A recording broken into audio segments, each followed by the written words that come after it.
Welcome to the Flat Earth Debate Uncut and After Show. I'm your host Nathan Oakley, and if you are new to this channel, or you've not done so already, then be sure to subscribe. Hit the bell notification icon and join button if you'd like to become a Nathan Oakley 1980 channel member and keep up to date with the Flat Earth Debate. If you would like to support the channel, there is a super chat that runs alongside each of these shows while they premiere. There's also a coffee, Patreon, crypto and thanks button in the info box below the video. Speaking of Patrons, I'm going to do a quick shout out to all of you who do support me on Patreon. So, a massive shout of thanks and appreciation to Felis Mangus, Smith Tools and Purchase, Level Plain Poem, Vitali Z, Colton James, Survive the Spin, Effie Patriot, Thomas van der Zander, Measured Flat, Chris Wouters, Mir in the Shire, Mitch Kennedy, Rod, The Name's Burley, J Mel's 24, Unimento, Iron 26, Retro Bill, John Kays, Patrick Gunnels, Banter, Hairy Blade, Mobile Mac 777, Rob W, Del West Watson, Unbelievable Productions, Blue Ridge Ranger, Abraham Mohammed, Skeptic 936, Texas Mike, Chow Young Cat, David Wayne Foster, and Dank. So another massive thank you to all of you for supporting me on Patreon. Links to Patreon, as I say, are below this video. And with that, I'm going to hand across to whoever is in Discord and Google so you can enjoy their dulcet tones while I set up for today's live show.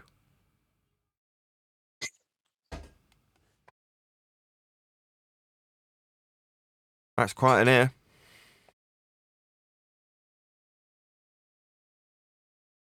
I was trying to get a word out of Flat Arthur, but I don't know if he was hearing me. Are we connected to Discord? Yeah, there's no one in there, though. There's a whole panel in there. What do you mean? You was in the Neil. You was in the live queue stream. It's the queue.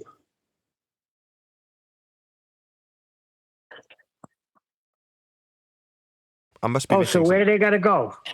Where am I looking? Because I'm in my live stream and I don't see anything. Hold on. I'll tell them to move. I'll tell them to move to the other room. What room are they in? They're in the queue room, queuing up to come in.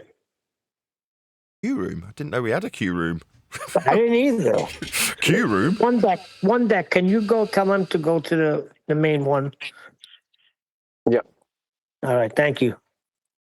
Okay. Well, that's more than I knew about Discord. Me either. Listen, nobody was there. I thought that's the one everybody goes in. So I went in there and everybody started coming in there. Okay.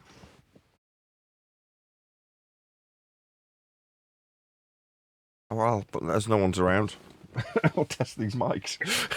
I was sending you messages that there's 10 people waiting in there now, or 9. Okay. But we were in the wrong room. Thanks to Neil. How does this mic sound? Does it sound okay? Elegant. Elegant. This is an Audio-Technica Japanese import, this one. It's called a ATVD4. Right, let's test the other one. I've got 2 of them. One sec.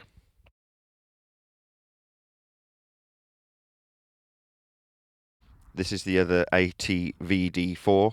How does this sound? Sounds good. VD? Really? Yeah, VD. It's Japanese import, so when they've done that naming structure in Japan, they haven't considered what the naming structure means over here. Obviously not.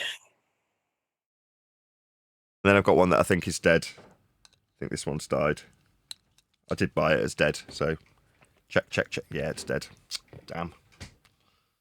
One for Craig to look at, maybe. And I got one I bought for me that was not bought as being dead. And it's one that I wanted to actually use and keep. And it's arrived dead, which I'm heartbroken about. There we go. Such is life. Then I've had all sorts of eBay faff with people saying that they've received their mic, but it's not what they hoped it would be. You're like, what would you have hoped it would be? It's like, yeah, I was hoping it would be X. And you're like, it says in the title, it's an omnidirectional microphone, but it's not a cardioid. Like, yeah, that's not how it was advertised. So, you know, I'm dealing with faulty customers as well.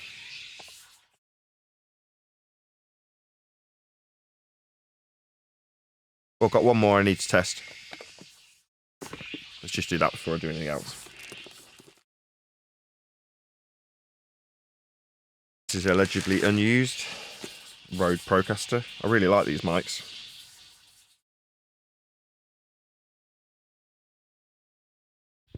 Check, testing 1, 2, 3. How does this sound? This should sound pretty good. Sounds good? Yeah. Hey, Good. Sorry, Jin, could you hear me in there, Jin? And I went, no one could hear me, I don't think. I had know the Jin line did. muted, sorry. No, I couldn't hear you. Sorry. But how does this mic sound? This is a Rode Procaster. Sounds good. Pardon? Tell it. Jolly good, jolly Sounds good. beefy. It's got a bit of beef to it, that one. Hey, Jin, I was in the wrong room in Discord, so There's a whole Discord panel full of people now. 1 minute before I live. tried to Very go- nice. Very nice. Oh, here's Jim. He was in there. I don't know if you could hear me. Okay, I'll need to start the live stream. okay. Jin, can you hear us? Yeah, I can hear you all loud and clear. Can you hear me? Yeah, Yes. you're good. He's starting the show, so that means that Discord will be connected, and we'll go on. Yeah. It was me. I went to the wrong room. I didn't know. I thought it was the room. I didn't know there was another room. How Hi are there, you? everybody. Hello. In CBR1 speaking to you loud and clear. Well, that's an excellent announcement of that fact, Jin CBR1. Thank you very much for letting us all know. How's everyone in Discord? Pretty good. Mighty fine. Well, that's good to know. And welcome, Arthur. Have you managed to sort your audio out?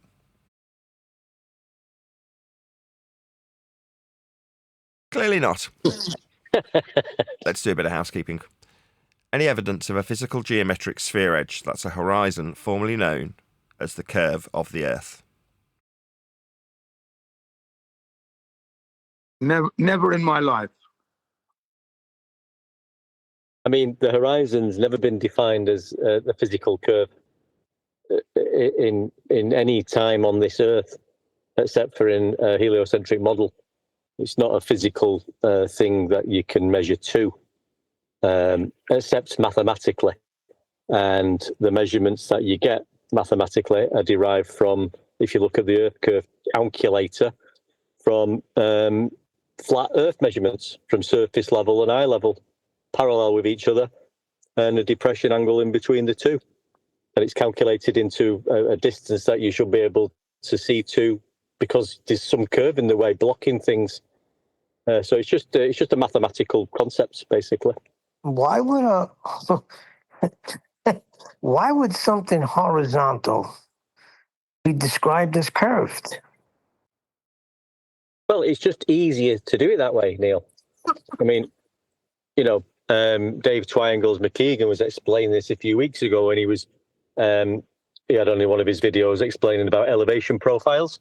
At a long horizontal line with a mileage distance, which is a linear measurement, showing profiles above and below the 0 degree horizontal baseline. But while he was explaining this, he did sort of emphasize that although the Earth's a sphere, it's much easier to show these things using a horizontal flat baseline. Oh, not because that's what we see, right? Well, this is what the globers have to do now. You know, they're realizing that, you know, Earth is measured flat, and that's how it's always been described, and that's how you always have to show it. No, but here's my thing. Why did we even go down this path?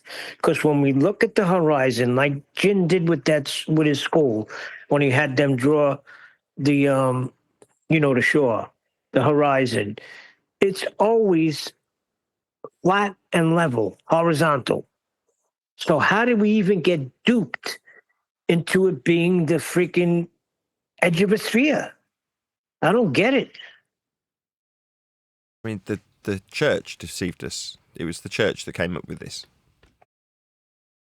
Roman Catholic Church. So whatever the church said, the Roman Catholic Church said, people with eyeballs didn't say, wait a second, because when I look at the horizon, all I'm seeing is flat and level. Why are you telling me it's curving? Because the church said we lived on a really big ball, based on the mathematics that they derive from flat Earth measurements. I mean, it may not be the case that they actually wanted to deceive the general public, and that may be just an unfortunate way it evolved. As in, they take the flat Earth elevation angle measurements to the stars and mathematicize them into a system that can give some semblance of explanation of how and why they move the way they do. And that mathematical explanation was heliocentric. But it doesn't necessarily tally that they reified their own mathematics into the world that we live in. But that's come along over the course of the last, say, 300 years. The mathematicization of flat Earth measurements into sphericity and orbital motion has become a perceived world that we actually live in. That is to say, it's been reified into existence by us. We reify it into existence. So when someone, as you gave him as an example, Dave McKeegan, says, well, even though we measure it flat, it's easier to do it that way, but we still live on a ball. Well, that's us deluding ourselves. Plus, the horizons is defined as having zero slope, which is basically a horizontal line. Yeah. Right. So that the horizon has zero slope; it's horizontal. Yeah. Not curved. Yeah. So, can I ask a question here? With Dave McKeegan making that statement, now is he deliberately misleading the public and the viewers, or is he innocent in what he's saying himself? What do you think? I mean, that's just an appeal to motivation fallacy. Whether or not he's intentionally deceiving or just deceived himself, whether he's intentionally punting a lie about how physical a geometric spherage could be or how curved a flat measurement could be, is irrelevant to the facts. The facts being that the mile measurements for topology differential calculations in an elevation profile on Google Earth are linear and horizontal. That's what distance measurements are. Saying, well, it's just easier that way. Yeah, it is just easier to measure Earth flat, and that's why it's measured flat. Now, if it wasn't flat, it wouldn't be easier to measure it flat. But his delusion is not ours to unpack. As much as I'm sure that's not a satisfactory answer for you. You want me to say, yeah, he's intentionally deceiving himself and his audience, but I don't know that. I can't divine the thoughts of another man. His motivation to say it's just easier to measure it flat is a statement of truth. It is easier to measure it flat, and we do measure it flat. That's why it's presented as a flat Earth measurement. Flat, linear and horizontal for the flat, linear, horizontal mile measurements that show the topology of the land moving up and down with respect to that horizontal body of reference that is used in the measurements. So yeah, it is easier. I think, though, with that statement he made, it's easier to do it this way. He's telling you it is being done horizontally and flat. Now, that's a step forward from him. I haven't got any. I'm sure he has, or I know some of them have told us that horizontal is curved or level is curved. So the fact that he's saying, well, it's easier to do it this way because it is flat. Now they're admitting it's flat. That the horizontal is flat and we are measuring flatness. They're not saying, well, it's curved. It's obviously curved. So they seem to be slowly realizing that Earth is actually measured flat, and that's what they're demonstrating all the time. It could be Cogdis too. It's just Cogdis because they're ballers, you know. Somehow it's got to be curved. I understand that we measure it flat. I understand all these things, but we live on a globe. That's what's going on.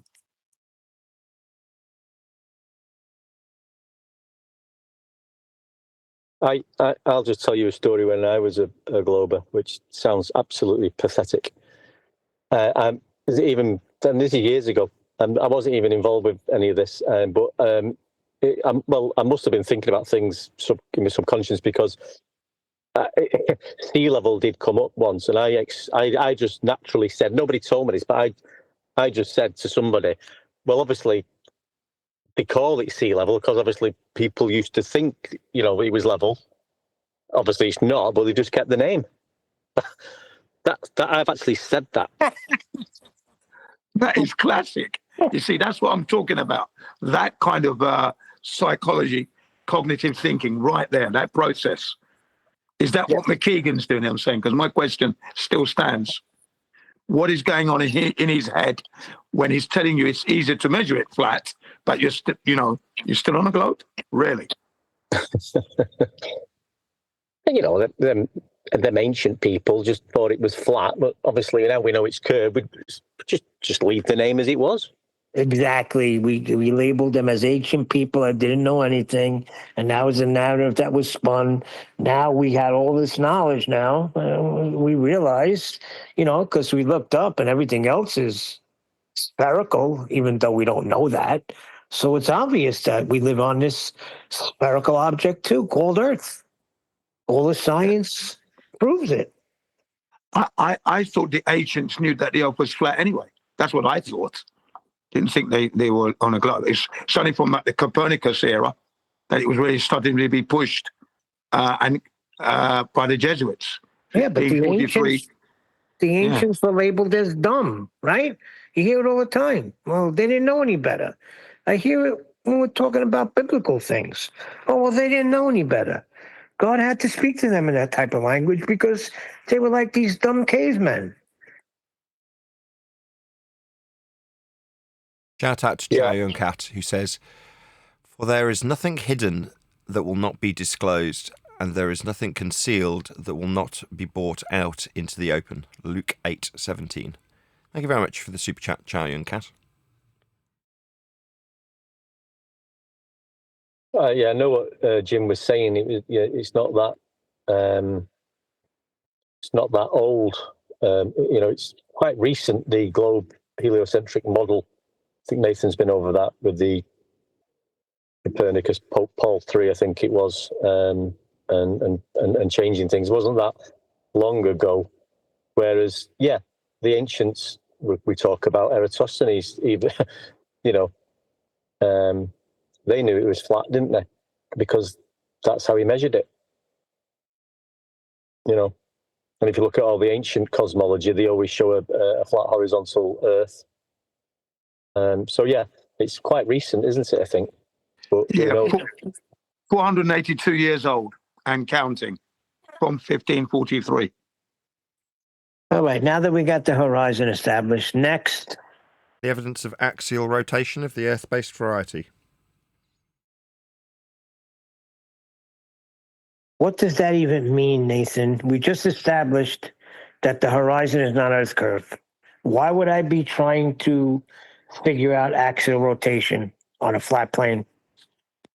Well, axial rotation is described on a flat plane. If you're going to describe Coriolis effect, you've got a non-inertial turning reference frame, which is flat, below an inertial frame of reference with an object travelling straight through it. And your apparent observation of deviation in the straight path of an item as you turn beneath it is what is claimed to occur on a turning Earth.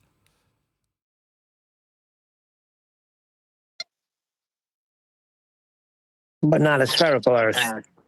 Can't describe it with a spherical. If you're describing it with an axis through a flat plane that's rotating, that's how Coriolis gets described. Just go and look at any description of Coriolis, and it's got a flat plane of reference that's non-inertial, turning beneath an inertial frame of reference with an object travelling straight through it. That's how it is described. Well, then that's a problem then. It's a problem if we don't experience Coriolis deflection on Earth, which we do not. We do not experience the not actual deflection of items that are actually travelling straight but appear to curve as Earth turns beneath them, because that would involve Earth turning beneath them, shortening flight times. Yeah, absolutely. And didn't Albert Einstein, I think in 1922, at the University of Kyoto, stated that he had come to the understanding that no optical experiment could be conducted to detect Earth's rotation, he said. Quote unquote. Well, that may be the case, but the claim is universally understood that we have a Coriolis effect on Earth. If we have a Coriolis effect on Earth, then Earth is turning beneath an inertial frame of reference. And we'd notice. And this started with the stars, right? That's what they're actually talking about, because the stars move, the movement of the stars, right? But they're actually saying it's the Earth movement. No, they're saying that you can detect that with the use of gyroscopes or pendulums, which would mean that the pendulum swings straight in the inertial frame of reference, and as Earth turns beneath the pendulum, it knocks over dominoes. That would be very much a claim that Earth turns underneath the pendulum. It doesn't, because if Earth turned underneath the pendulum, it would also turn underneath the aeroplane, the hot air balloon, the drone, you if you jump up and down, and you'd notice. Yeah, but the stars are still moving at 15 degrees an hour, Nathan.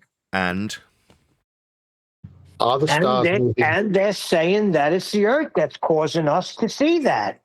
What the heck? That would be a claim of Coriolis deflection. That's to say that the stars are actually travelling straight, but we see them appear to curve as we turn beneath them. That would be a non-inertial and inertial frame of reference, with the non-inertial turning beneath the frame of reference the stars are in as the stars travel straight, but are alleged to only be perceived to curve as we turn underneath, like it is alleged that we turn underneath a pendulum. But if we turn underneath a pendulum and underneath stars, then we turn underneath the aeroplane, and we'd notice it would shorten flight times. I see. I got it now. So the stars are actually moving and not the Earth, because if the Earth was moving, we would see it in more than just looking up at the stars. I got you. And that is their claim. And sorry to cut in there. There's a guy called Denmark, right, from Flat Earther from 2016. He coined a new name called Fool's Colts Pendulum. That's what he used to call it, the Fool's Colts Pendulum, rather than four colts. He made me laugh. Yeah, the pendulum's very useful for debunking that assertion. So the assertion is that Earth turns underneath stuff. Well, if Earth turns underneath pendulums, as it is alleged to be the case, then you'd notice flight times being shortened as Earth turned underneath them, precisely as is claimed. Any evidence of the distance to the sun?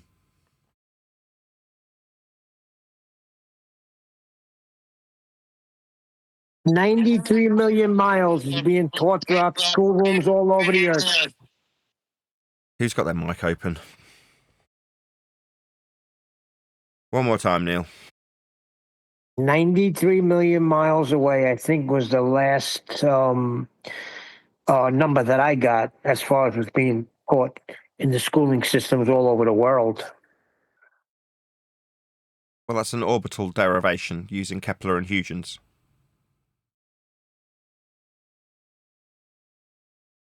You're going to need to measure Earth flat to derive radial values to superimpose onto Venus to suggest that the transit of Venus in front of the Sun can give you a scalable value at 1 AU. First, you measure Earth flat. I don't care how you spin it. I don't care how you spin it. It's being taught in school the same way mathematics and reading comprehension and history are taught in school as fact. This is being taught at school as fact.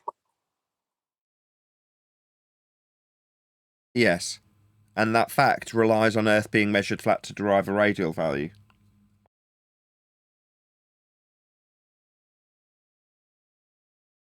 Yeah, but they're not teaching that. So what's the problem then? There isn't a problem if you want to just accept the belief that's explained to children in the education system. What I'm explaining is that for that education system to teach that, they have to have a base for their mathematics to start with, and that is a base in measurement of Earth as a flat plane to derive radial values, to superimpose said radial values onto until that point, unscaled value in orbital mechanics from Kepler. Once you've scaled it by way of the flat Earth measurement of radius onto Venus, you can derive the value for distance at 1 AU. In other words, you require Earth be measured flat to derive a value as taught in schools. So just a minute, just for my own head then. So Earth was measured flat, which we've just been through with the Earth curve calculator. It's calculated into a sphere with a radius value. Then we presuppose that the light in the sky we call Venus is the same radius value as Earth, which we've just measured flat, and then did some scaling against the time it takes to traverse the sun. and came up with a mathematical distance to that sun. Yeah? Yes. How bizarre. Dun-dun-dun, dun-dun-dun.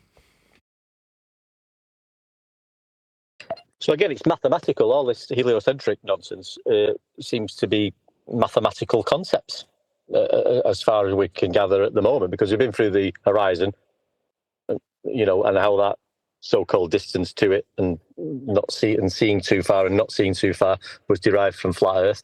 Just spoke about the distance to the sun, which involves again a flat Earth measurement to then calculate the sphere to then work out all that scaling nonsense, and then the actual rotation is in reference to two reference frames, and one of them being horizontal.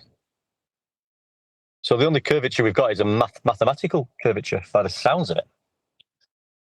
How bizarre. Dun-dun-dun, dun-dun-dun. How bizarre, how bizarre. Next. Any scientific evidence of gravity?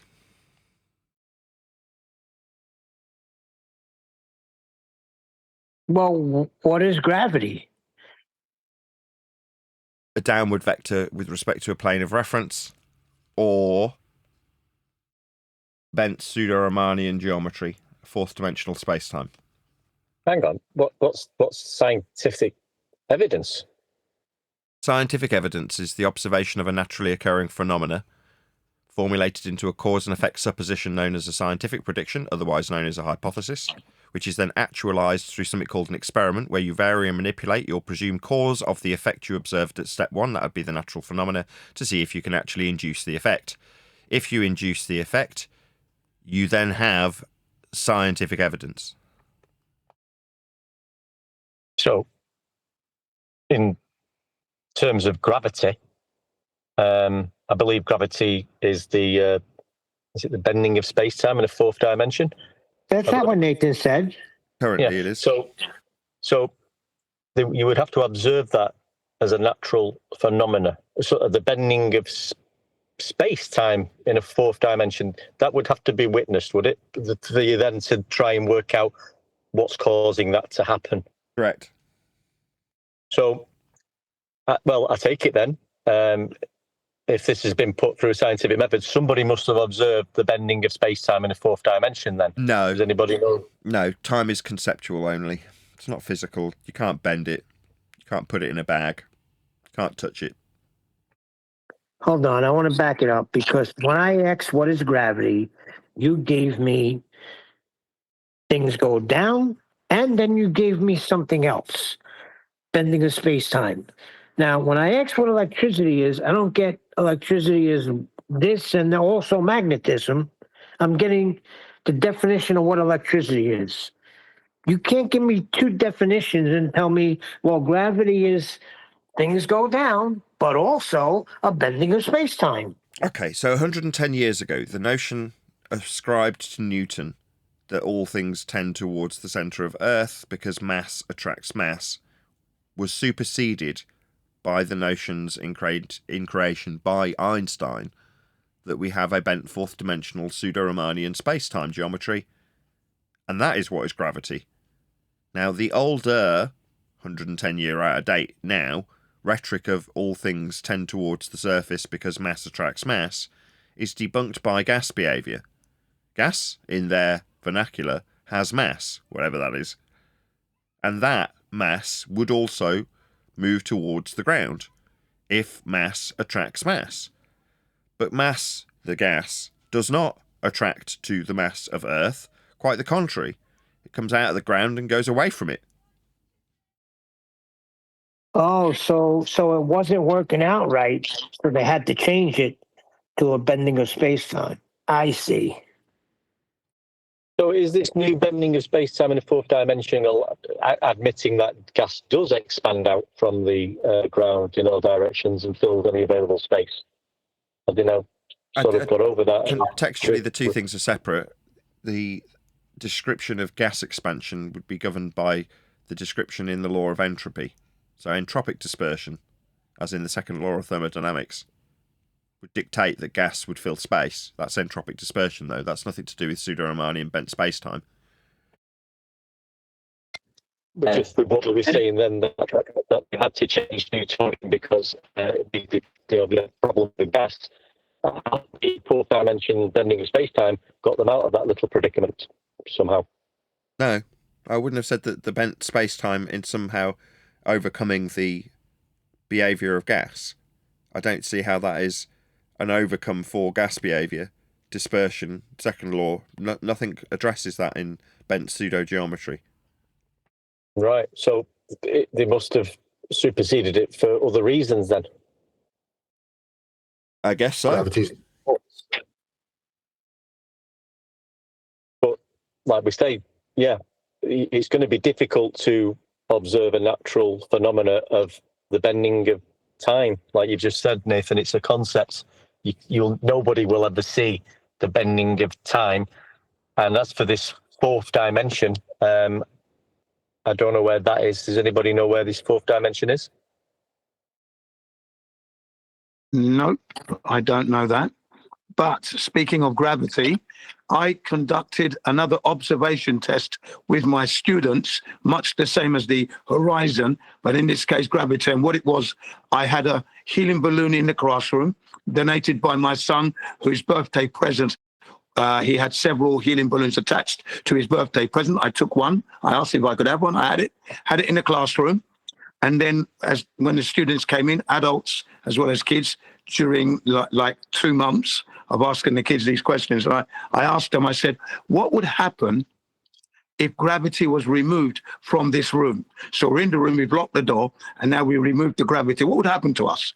And they all said we'd be floating around in the room. Children and adults said the same. So I said, if that's the case, and gravity is here now, why is the helium balloon floating around in the classroom? They went quiet. Okay? And then one of them said, oh, because the helium balloon is lighter than air. I said, that's correct. It is. Right. So therefore, the chair, us, the blackboard, the pencil up, these are dropping to the ground because they're heavier than air. Is that not right? So it's got nothing to do with gravity, but buoyancy and density. And they learnt that gravity wasn't a thing. Okay, that's what I did. And then the helium balloon remained in the classroom for 1 year and 3 months.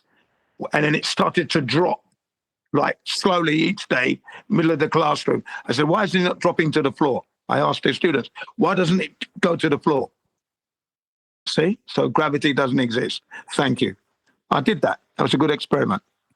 Good example, Junior. An example, not an experiment. Yeah, that's what I meant to say. Good observation test, good example. Thank you. Not test either. Contextually, test is an experiment. Just an example. But yes, fine. Yeah. I was testing my students' knowledge. Yes, that's fine. Contextually, you can test their knowledge without it being a violation of the principles used within the scientific method. Just depends how you phrase it. You've got to be careful. If you say test in the wrong context, you're referring to an experiment. That's what a test is. It's an actualization of a hypothesis. It's a hypothesis test. That's an experiment. Absolutely. Yeah. Speaking of which, any single viable hypothesis from any of the fields of astronomy, cosmology, or astrophysics?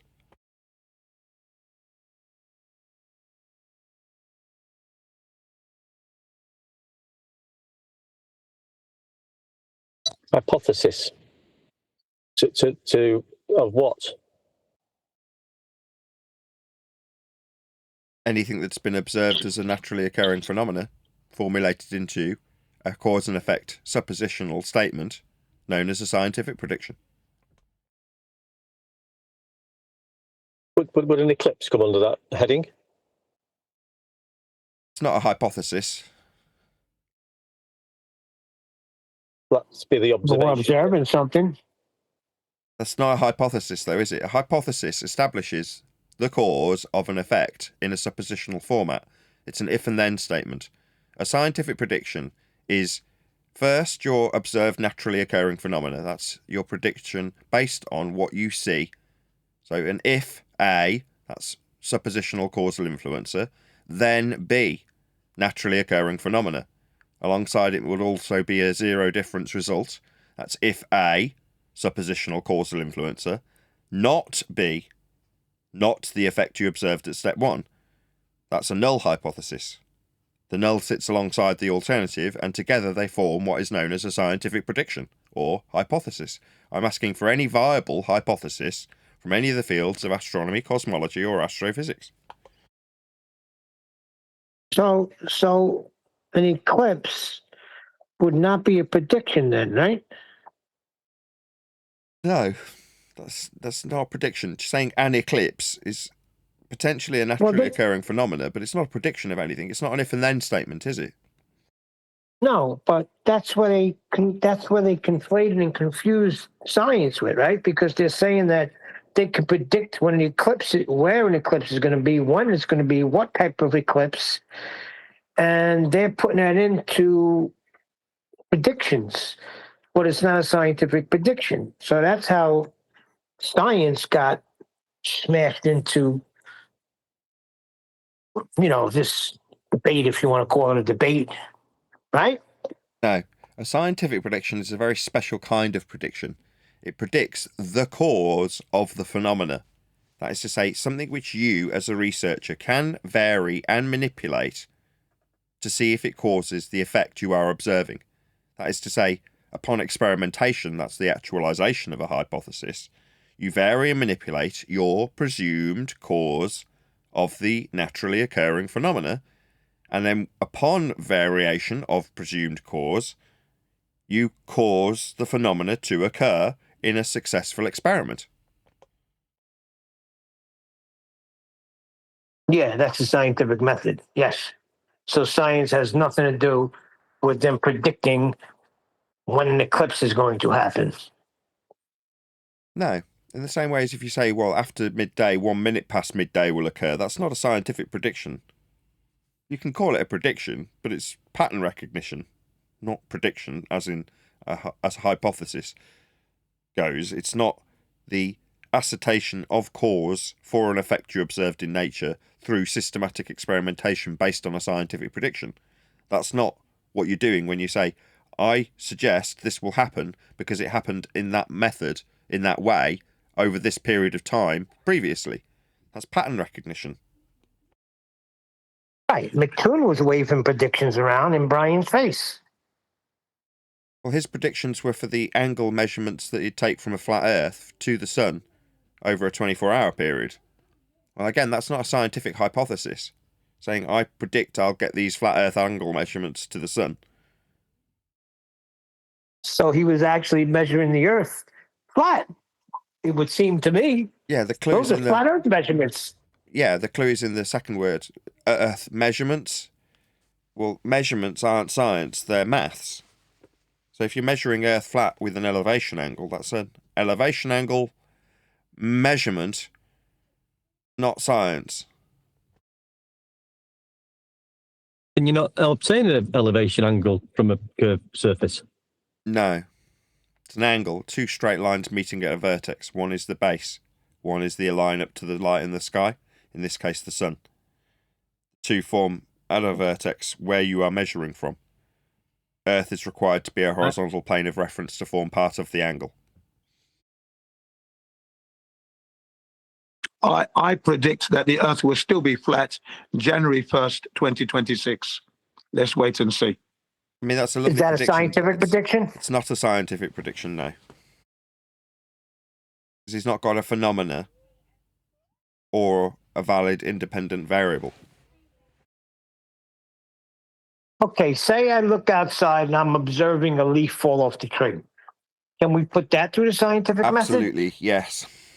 That's a phenomena. Something occurring in nature that you want to know the cause of. Why did the leaf fall from the tree is a perfectly legitimate question to ask, having observed that phenomena occur. You can then suppose a cause for the effect. You can then, in a controlled environment, vary and manipulate what you assume to be the cause of that effect, and see if you can induce that effect. So if your wife gets pregnant and you want to know how, we could form a hypothesis. Yeah. That's an interesting one. I mean, there could be more than one reason why that leaf fell off the tree.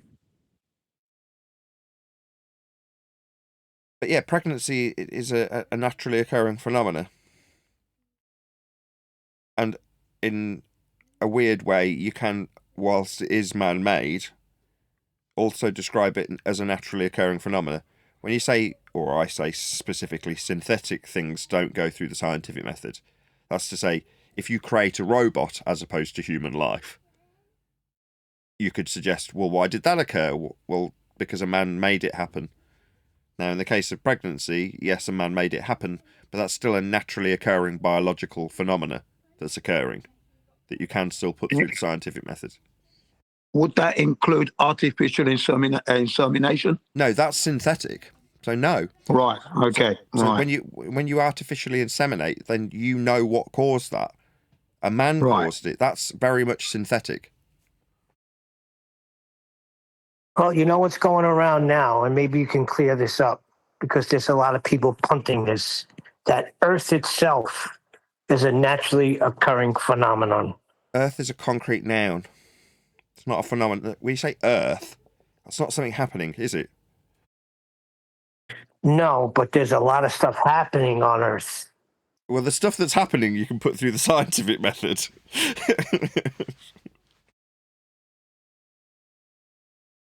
Yeah, remember the Jamaican guy, Robert? The line. He's punting at that Earth itself is a naturally occurring phenomenon. That isn't. It's a concrete noun. I mean, Neil's correct. There is people claiming to be doctors and professors who are suggesting that, they can prove whether Earth is a sphere or flat by using the scientific method. Now, these are supposed, highly educated people, and they're getting groups of people together to present scientific evidence of the shape of the Earth. I mean, that is absolutely how bizarre. Yeah, I saw a snippet from David Weiss and Dr. Shiva on Fisherman in a Box's channel, and I left a comment that Dave was an idiot because he's attempting to describe experiments, and then he's getting into mathematics of how far we should see. It's not an experiment. It's not a naturally occurring phenomena. Step 1, observe natural phenomena. And my frustration with Dave Weiss is that I've sat him down and gone through this with him. He just rejected it. Now, the reason he rejected it at the time was because he was involved with charlatans and con men that were trying to sell the idea of free energy through a luminiferous ether. And they were using words like experiment tied to specifically Michelson-Morley. So they were lying with the same lies of science that the heliocentrists use. And Dave didn't want to be in a position where he would have to undermine his compadre's lies when selling the idea of a luminiferous ether providing free energy through claim to be experiments that are pseudoscience. So we'll go through it for my audience now. I've been through it in this show several times, but we'll go through it in a concise way. Step 1, observe natural phenomena. That is to say, you observe something in nature occurring and say, I wonder what caused that. Step 2, formulate a suppositional statement, if and then. That's called an alternative hypothesis. It's your scientific prediction. If A, that's your suppositional causal influencer, then B, the naturally occurring phenomena that you observed at step 1. Alongside this, in a scientific prediction, otherwise known as hypothesis, you also have a zero difference result. That's called a null hypothesis. If A, your suppositional causal influencer, is varied, B will not occur. That's a zero difference result. Only one of these two outcomes is possible, lest you violate the law of non-contradiction.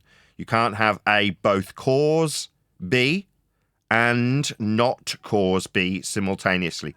Only one can be true. And upon variation and manipulation of a presumed causal influencer, it will either, this is step 3, experiment, cause the effect or not cause the effect.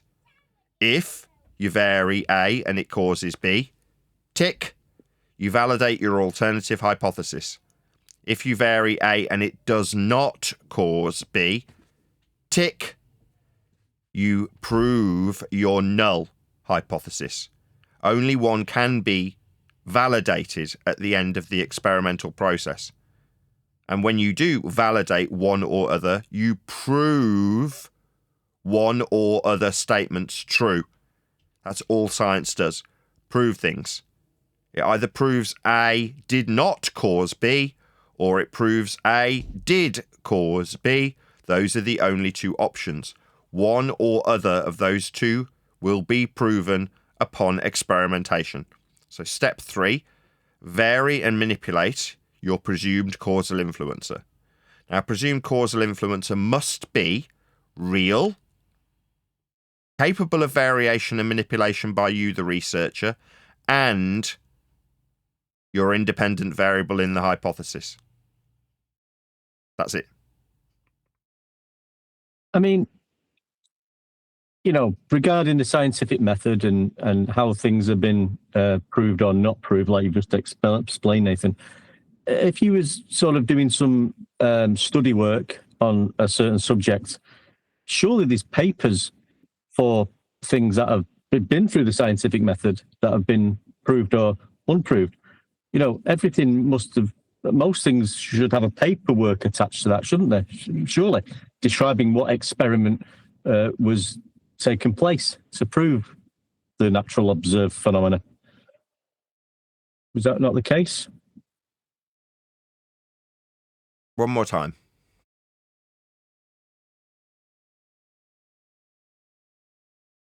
I'm saying, if you was looking or studying, or you was at college or university looking at a subject matter, say gravity, which, you want to see, well, this must have been put through the scientific method. Surely there's paperwork that you can acquire to see when this experiment was made, who made it, and what went on in the tests. Surely. No. With gravity, you're either looking at something that's been superseded 110 years ago, which is a downward bias for all mass towards Earth's mass, which is, as I explained earlier, thwarted by gas behaviour. Gas, in that terminology, would have mass. Well, if you're suggesting that the mass is attracted to the surface of Earth in a Newtonian gravitational sense, then gas go down, go boom, boom, go splash, splash? It doesn't. If, on the other hand, you're utilising the newfangled bent pseudo-Riemannian geometry of Einstein, then you're suggesting that the concept of time can be bent. And you'd need to observe time bending and say, what caused the time to bend? This is ludicrous. There is no naturally occurring phenomena in either example to put through the scientific method. So it fails at step 1. So no. Great. Well, at least we've cleared that one up. Yeah, there are fraudulent documents online, of course, that could state the opposite to that. They're there for anybody who's unaware to read and then start believing in that instead of knowing properly what's going on. So those documents are online. And then you've got AI also assisting these fraudulent documents that are out there. So we've got to be careful these days, ladies and gentlemen. I mean, Yeah, a lot of people are using AI for a lot of things these days. I wouldn't know anything about that. Any evidence of a self-perpetuating molten iron core at the centre of a presupposed spherical Earth? When you say presupposed, I think we've probably been, on most of these questions we've been through now, the horizon, how that came into being from a Earth curve calculator, measured flat, axial spin, requiring a horizontal baseline. I think from what we've been through so far, we keep coming down to the point that, Earth is actually measured flat, and the actual globe part of this is just a mathematical concept thereafter. So, no, that is ridiculous to think now that you come to this conclusion that you live on a ball with a molten iron core. It's impossible because the Earth is measured flat in all instances. According to, the one who coined this and the founder of it, Inga Lehman, the seismologist who discovered the solid inner core within the molten outer core. So if says he's a scientist, or Abraham Darby, the iron master who pioneered the use of coke to smelt iron in a blast furnace. The term is ambiguous, so both interpretations are presented. So it says that there's a scientist, Nathan. This seems legit to me. He's a Danish seismologist who in 1928 discovered that Earth's core consists of solid inner core surrounded by a molten outer core. She based her conclusion on the analysis of seismic waves from earthquakes. Seismic waves from earthquakes are measured with respect to a horizontal plane of reference. They are vertical deviations from the horizontal taken in seismology. Earth is measured flat in seismology. We covered this on a show about a year ago.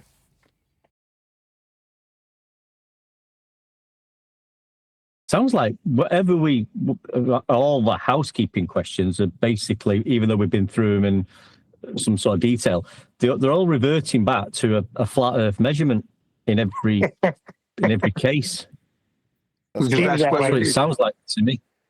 That's where we live, on a flat Earth. Going back to gravity anyway, when I did that observation for my students, and I asked them that question, what would happen if we removed gravity from the room? And they said we'd be floating around. I asked them, where did they get that idea from? Where have you observed that to make that statement or to come out with that? Where? How do you know that? And they were quiet. They couldn't give me an answer, right? Because it's a fair question, isn't it? If every single one of them is saying that's what would happen, where'd you get that idea from? They were taught it. Sorry? They were taught it in school. Come on. Yeah. But I asked them, have you ever seen that happen? They said, no, exactly. No one's seen that happen, but yet you carry that belief. There you go. And how they show it to you, how they deceive the children, and I'll say deceive because it's exactly what they're doing. When you're watching a movie like the Multiverse with Spider-Man, when something happened where gravity was being manipulated or taken away and people started floating in the air, cars and everything were going up in the air. That's right. Yes. And in the movies called Gravity and et cetera, that's where you get deceived. And you're not, and you're always told, remember, it's only a film.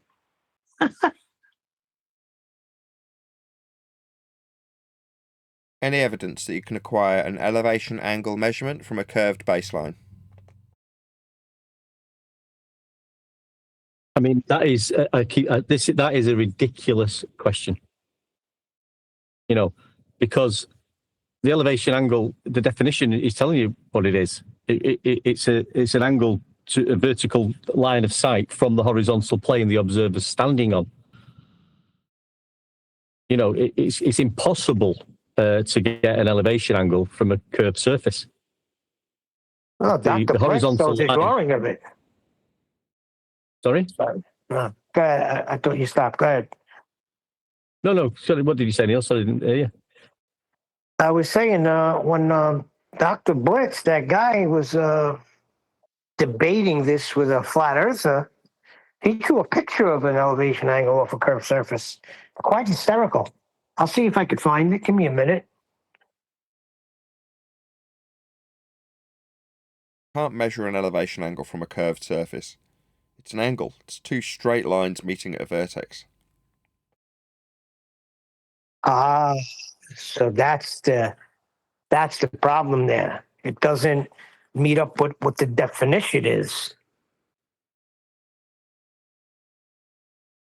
I mean, if you've got two straight lines meeting at a vertex, then fine. That's an angle.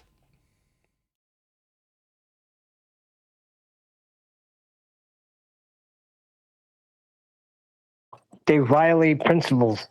That's the problem.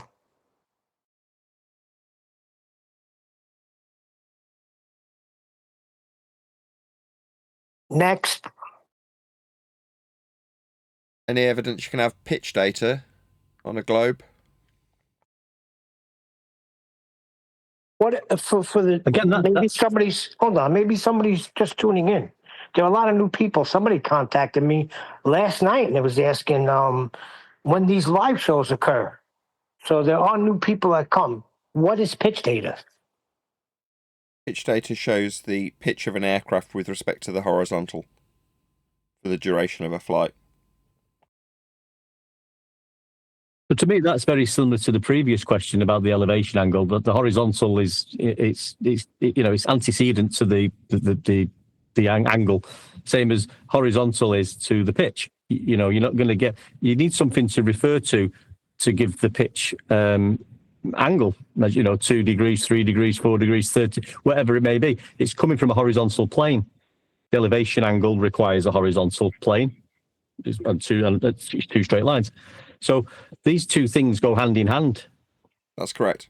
The axiomatic principles, as Nathan explains. I do have a question, and it's this. Which one of these is truthful? The gravitational constant or the horizontal constant? The measurement is formed with the horizontal.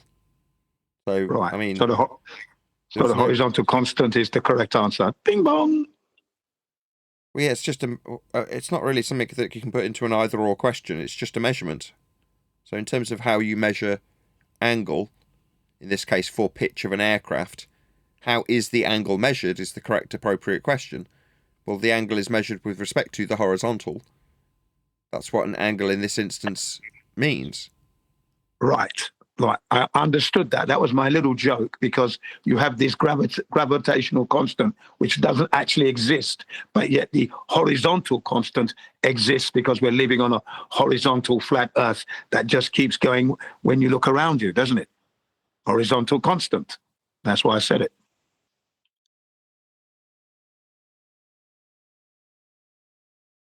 Any evidence you can have gas pressure without the necessary antecedent of a container to press upon? Yes. Here we go again. Another antecedent question. Yeah. We've had 3 now. Of the elevation angle, it obviously needs its horizontal baseline. Yeah. Now we had, what was the last one we had? Pitch data. Which is also antecedent. The pitch data, antecedent to horizontal. And now we've got the antecedent relationship, because gas pressure it needs a container to press upon. You just asked the question. I told you air. Air? Yeah, air needs something to press on to be at pressure. That's correct, Neil. Okay. Where's the container? I'm stepping outside right now. I'm breathing. I have air. I do not see any containment. Prove me wrong. Air to be at pressure is the antecedent consequent relationship. Excuse me. To be at pressure, the gas needs to press on something. But I'm not seeing it press on anything, Nathan. I know this is not rocket science, but I'm breathing. So Yeah. you're telling me that somewhere on this earth that there's walls? Yes, containment. That's correct. So that means I have containment above too. Yes. So show me the dome. Flat earther. I don't have the capability to do that, I'm afraid. I don't know what the container is. What I know is, by virtue of the antecedent consequent relationship that is gas pressure, you must have containment to have pressure of gas. Without the container, there can be no pressure. Mount Everest, there's less and less air. It's hard to breathe. Mile High Stadium in Denver, some football teams coming from the East Coast, they lose games up there because the air's thinner. They're not used to it. What's going on? I mean, I'm demonstrating left and right. What you're saying is when you go up in altitude, there's less gas being produced at the higher altitudes. It's dispersed, but there's less of it. Yes, the highest concentration in this dynamic system is where the gas gets produced at ground level. As you go up in elevation, the gas dispersion occurs, meaning that there is less concentration of gases as the gases cycle. But for that process to begin, the gas must be at pressure in the first place. So why can't it just go until it can't go no more and then it peters out? That's obviously what's happening because I don't see any walls, any container. I don't see a ceiling. I don't see a dome. A lot of these Do you see Christians are telling me vacuum? God made the firmament. No, what you've just Do you see described, the vacuum of the space? what you've just described is a violation of a law of nature. So to describe gas pressure with you traversing it and reaching a point where it just peters out, as you put it, would involve gas not dispersing into the area of volume beyond where you've described it petering out. Well, gas will always disperse. Entropy is a law of nature.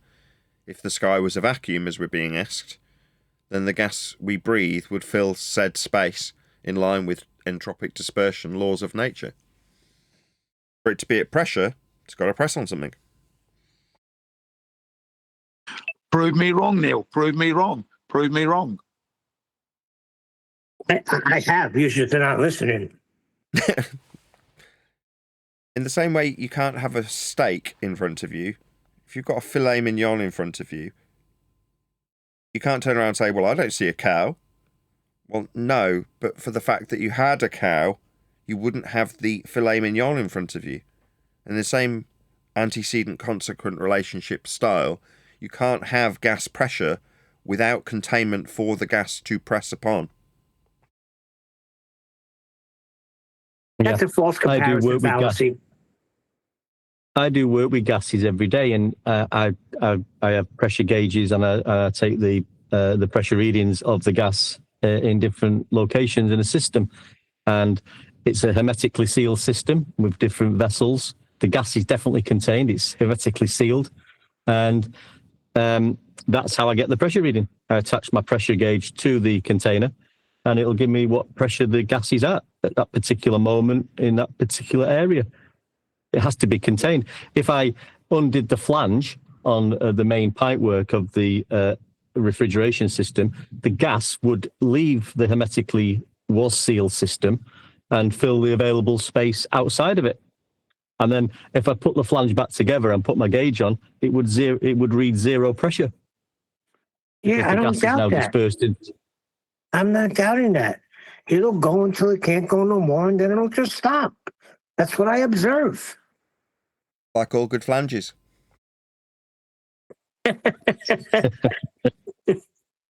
Next. I think that's it, actually. I think we've covered every housekeeping question, unless I've missed one. Wow, pretty good. Nice job. We miss any? I don't think so. We got the newest one, right? The newest one was pitch data, correct? Yeah. I mean, this might be an appropriate time to point out that most of the housekeeping questions are now surplus to requirements and completely redundant. Earth's just measured flat. It's just not that serious.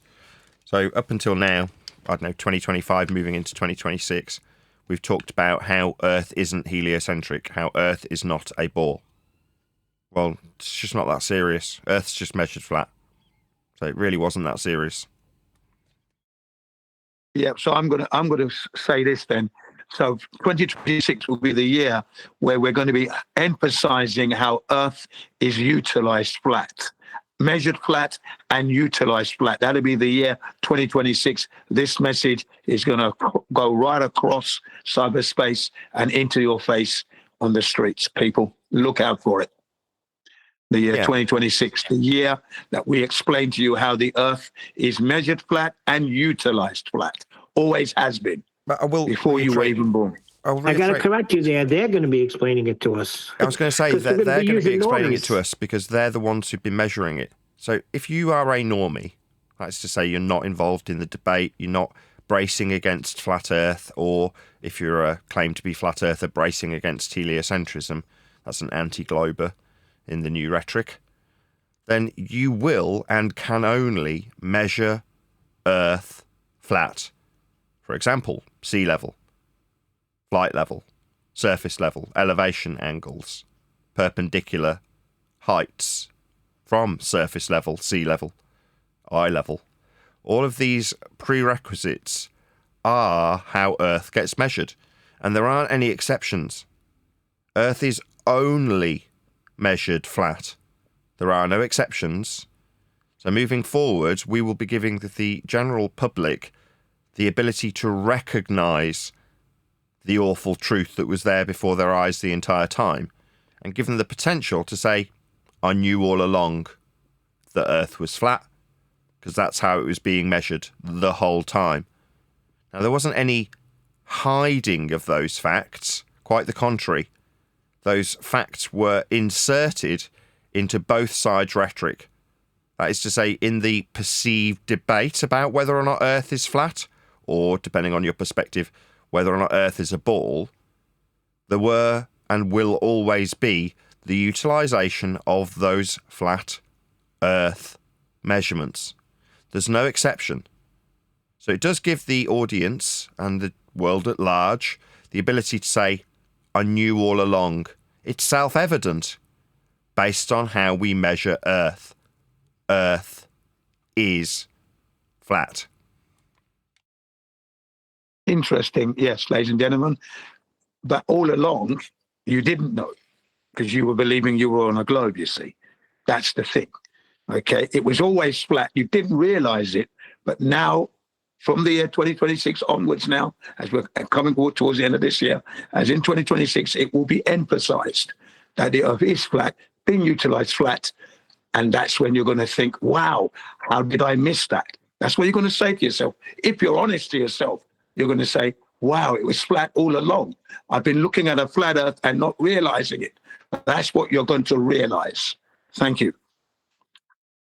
Shout out to LJ69, who says, we still can't go see rockets land on Earth in person. Anybody know what he's talking about? Or she? Thank you for the super chat.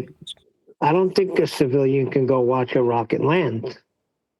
Is that true? Jin, you probably know better than any of us. Has any human ever witnessed a rocket landing back down on Earth besides the video? That's exactly that. I can't say that I know anyone who's done that. Only the CGI videos that we get from Elon Musk. So that's true. No, I don't know that. It violates so many laws. Unbelievable. But there you go. That might be the case that it violates laws. But again, in the vein that all roads lead to a flat Earth, if you're going to look into rocketry, that requires trajectory measurements. Measurements of ballistics is the same. You're going to require a horizontal plane of reference to describe the ascent and descent of the rocket. The mathematics that will be used, some people call it rocket science, falsely, it's just mathematics. But this trajectory will and can only be described from a horizontal plane of reference.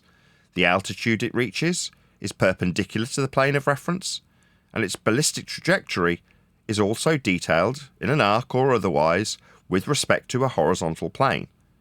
All ballistic trajectories, all rocket measurements are and can only use a flat Earth to describe them. So like with all truth, it's self-evident once you realise how Earth, in this instance for rockets, is being measured. Flat. It's no different to any other Earth measurement. If you're going to describe something moving with respect to the surface, in this case a rocket, it will be described flat. It's the only way you can describe it mathematically. Earth will, can, and only ever be measured flat for rockets or anything else. But with that, I'm going to say, if you are watching this on either Nathan Oakley 1980 or Nathan Oakley Premiering Streams, then stay tuned as there will be an after show to follow. You know, to follow the curve of the Earth. We could talk about pendulous veins and stuff like that. He's taking the fun out of everything. No, it hasn't. Actually, it hasn't. You know what? It hasn't for me because the Globers, the hardcore Globers on the online on the service and the service we visit, they're in for some serious hassle from Jin CBR1 because I'm going to embarrass their ass now.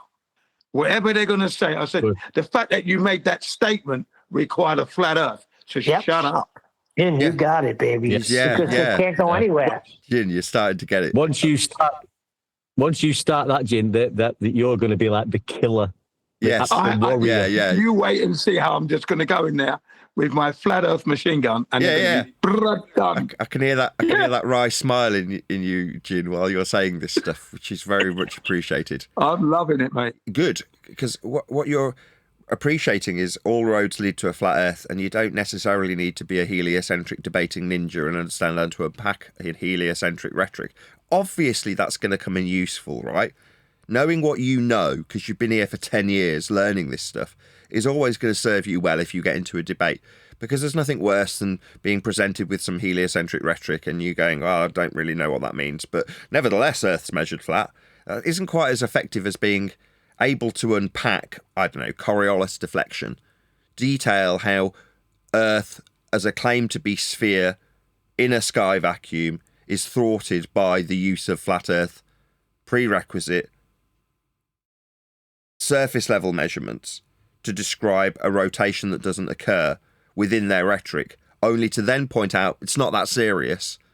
The description of Coriolis requires a flat plane of reference for your inertial turning underneath for your non-inertial turning reference frame underneath the inertial. For you to describe that, you require a flat plane of reference to describe it mathematically. And just one last point. Right at the end, we talked about rockets. This came up a while back with the moon landing.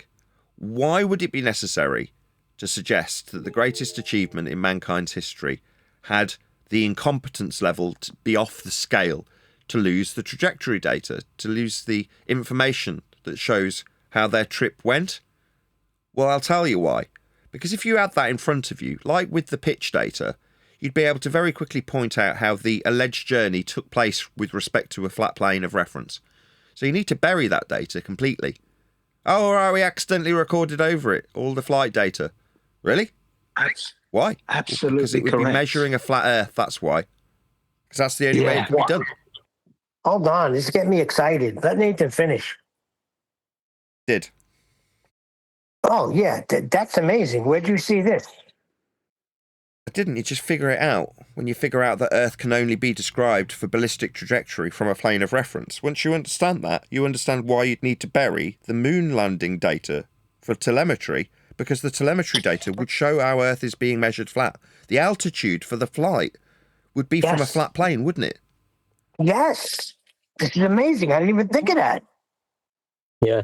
Just going back to what Jim was saying, like, yeah, if you do go in like that, Jim, because I do, and we all do, but they don't like, it takes away anything they need to say about anything else. It takes away the nonsense. So you just hit them with a flat, and they'll hate it. They will hate you for it.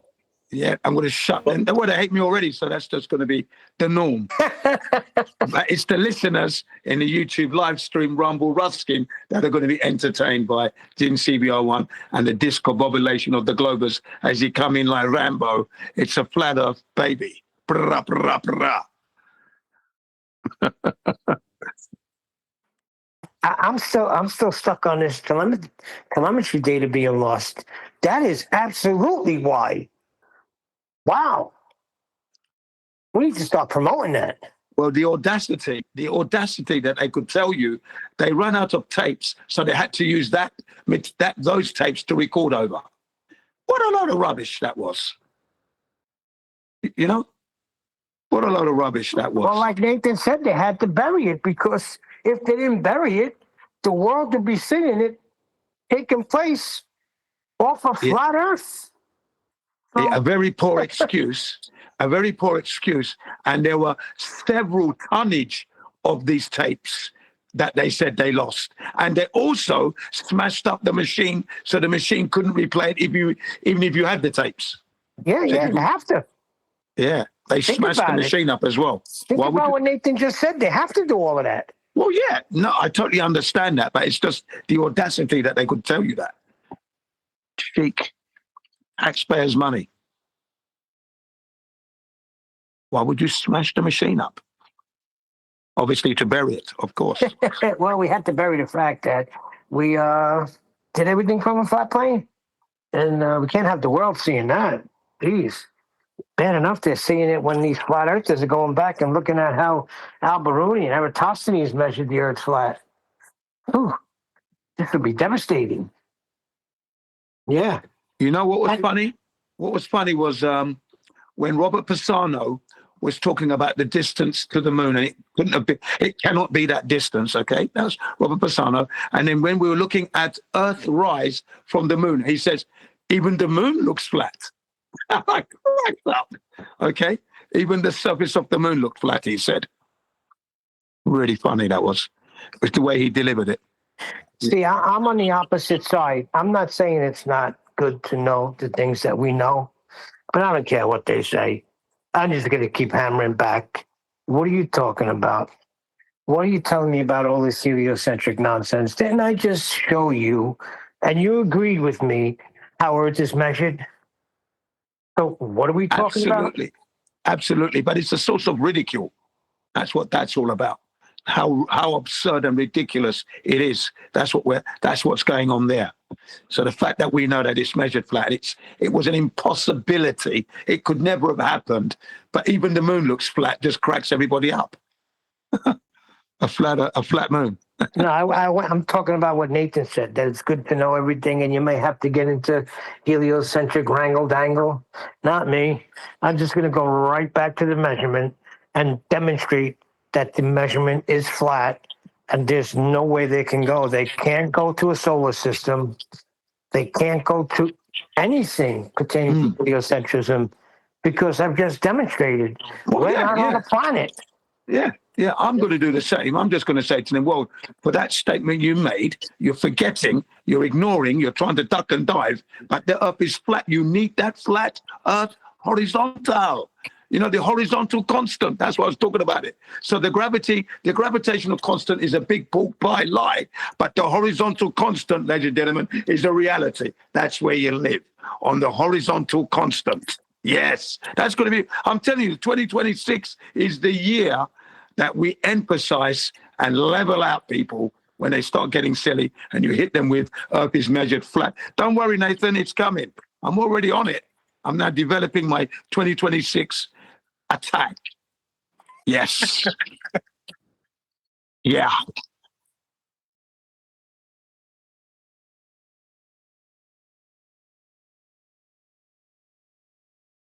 Going on, Discord? You've been silent today. Yeah, guys, what's going on? Big shout to all the guys and dolls in the Discord.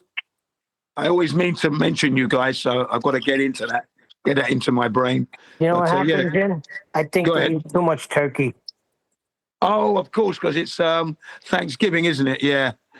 The prerequisites to the Christmas day. So they're doing their rehearsals. They've overdone it.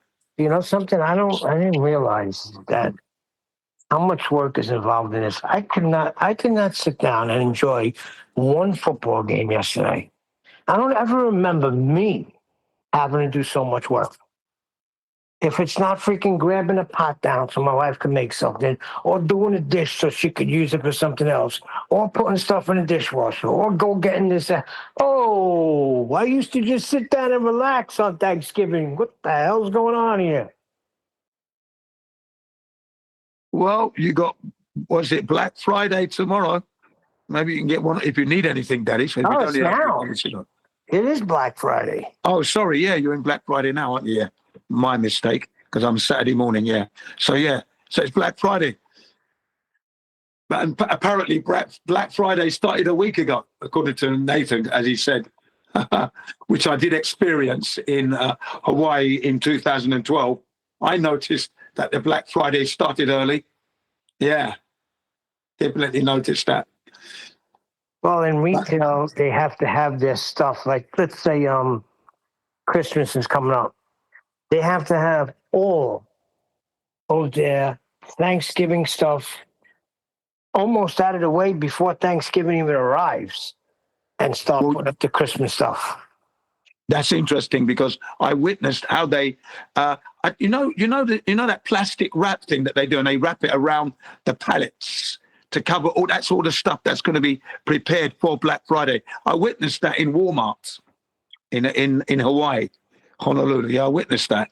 In the Walmarts, how they were preparing for the Black Friday. All the stuff that was going to be sold was all piled up and stacked up on pallets. And then they had that plastic wrap thing. They wrapped it all the way around so customers couldn't go along and take it.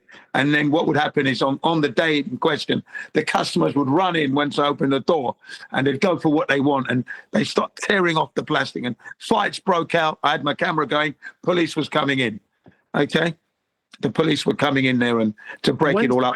And one officer said, hang on, one officer said, stop taking pictures. Says, I'm sorry, I can't stop. I'm on holiday and this is exciting. And I took a picture of him as well. Ka-smack, ka-smack, ka-smack. Yeah, there you go. When did Black Friday become a thing? Because I don't remember it as a kid. There had to be a launch date for this Black Friday.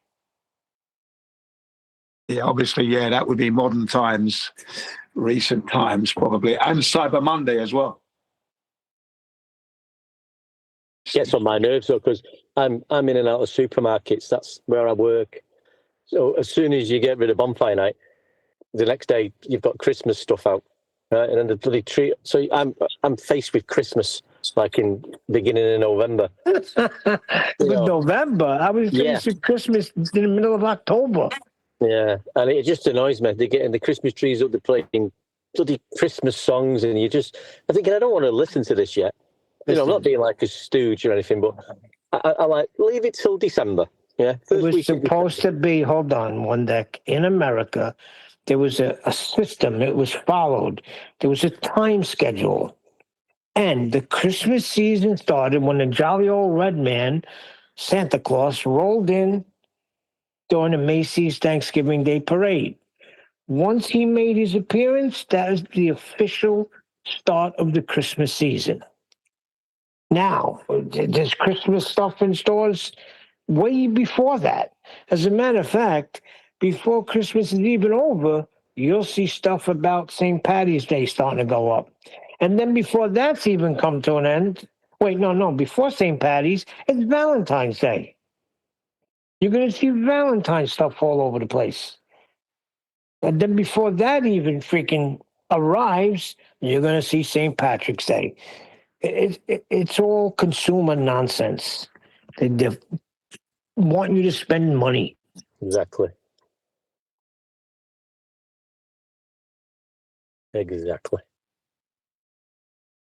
Yeah, all the traditions are gone. Thursday morning, on Thanksgiving morning, there was a certain TV schedule. It would be freaking Mighty Joe Young, King Kong, and then the Son of Kong. And then after that would be the football games. And the next day, actually before that, there would be the March of the Wooden Soldiers. That was the Babes in Toyland. I always known it as March of the Wooden Soldiers. Right? That was the format. And that's gone now. No more. It's all gone. Bye-bye. No more tradition.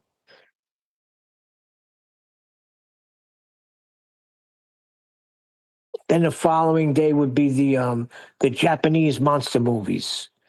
Friday after Thanksgiving would be all the Japanese monster movies. Godzilla, King Kong vs. Godzilla, Mothra, Rodan. I tell it to my kids. They look at me like I got 3 heads.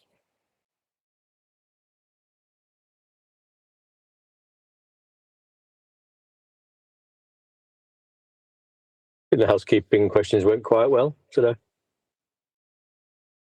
Yeah, it was good. What was how many people were watching? I forgot to look in the live show. I don't say I'm just on this. I don't look at that while I'm on. So sometimes I might have a quick. I'm on my phone at work. It's a bit difficult. I think we got up to 70. That's not bad for a day after Thanksgiving. Usually the Thanksgiving week is, people doing things and, they catch up later. Me, I just kept, once I got into flat earth debate, I started getting on the show. Even before I got on the show, I would be listening throughout. Just got my phone, it's on my phone. Flat earth debate's coming on. It is the show and will continue to be the show.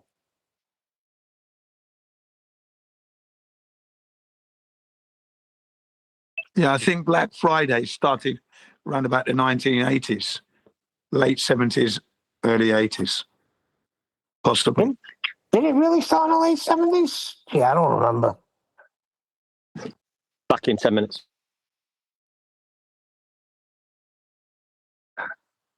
So Discord, wake up. What's going on with you guys? No participation today?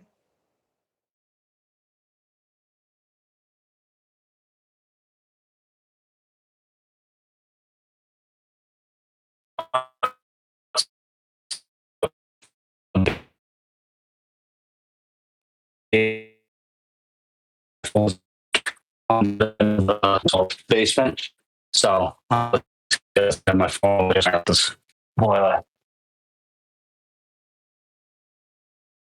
I don't know who that was, but you may have to drop and rejoin because you were roboting. But I see it's a full house over there.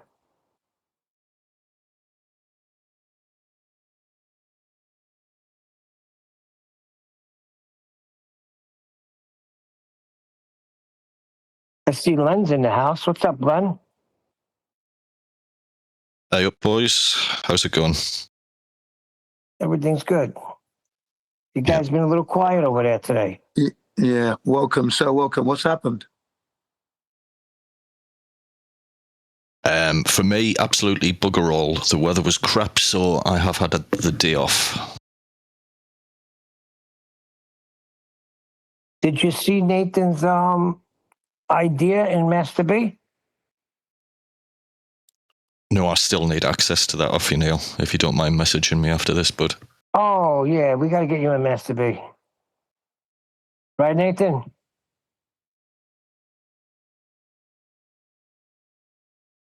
Nathan!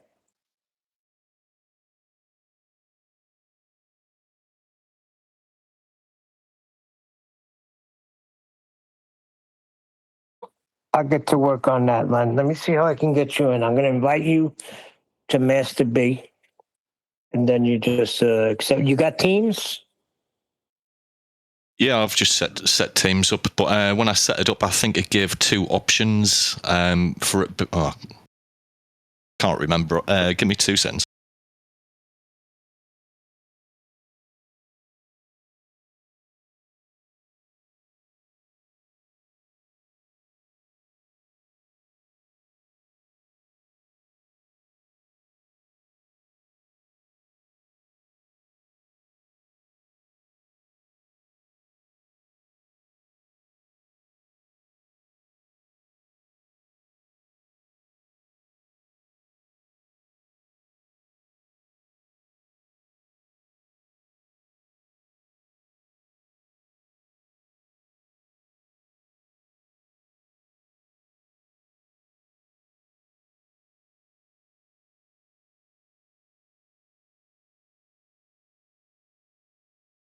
Yeah, I've got Teams there, mate. I've just tried logging into it, and it says I have a deactivated account.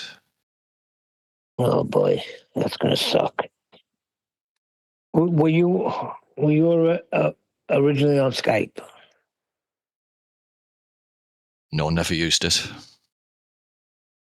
So, I don't know what you would do in that situation.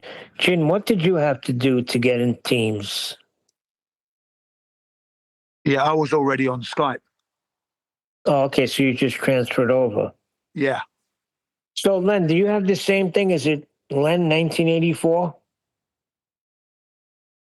Yeah, that's. I'm just using my Google login to get into Teams. Because I'm going to see if I could find you. And then if I could find you, then I can invite you. So, uh-oh, message just came through. Oh, Brian, just go away.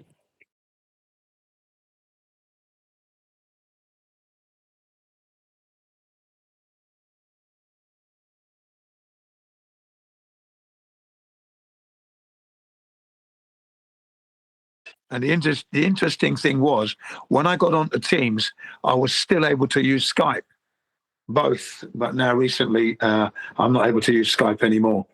Although all my accounts are there and all my contacts are there, I can't use Skype now. That stopped last month.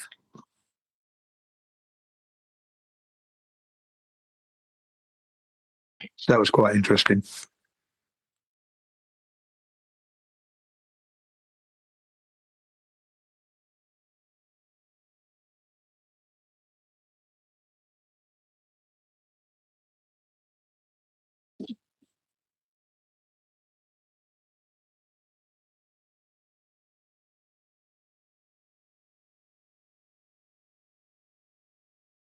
Freaking moron. Yeah, I think everyone who's used Skype just went on to Teams, just transferred over.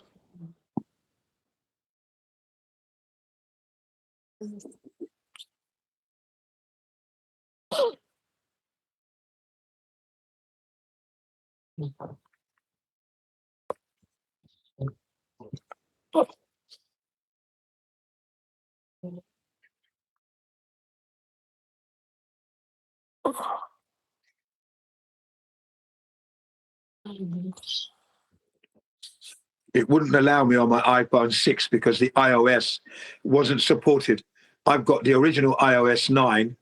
Even if I updated to iOS 12, which I didn't do, but if I had done, it still wouldn't work because it wasn't being supported. So luckily, I got a donation for this iPhone 11 and that. So that's how I'm able to get onto the Teams. Yeah, luckily.